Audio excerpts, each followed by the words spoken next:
Open xTool Creative Space and then open the letter and flower keychain file.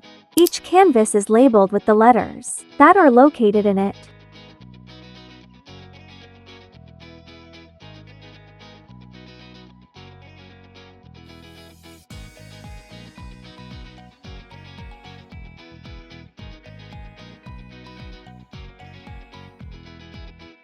Select the letter that you want and place it within your workspace.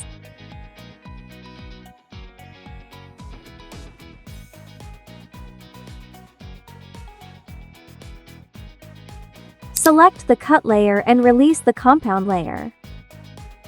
This way you can set a different cut setting for the small circle as opposed to the larger part of the design. This reduces charring. You can use the color selection to select the cut layer or the engrave layer. You can personalize it, add the name or quote that you would like to engrave. You can choose to engrave or score the black layer design. Enjoy your keychains. Happy lasering!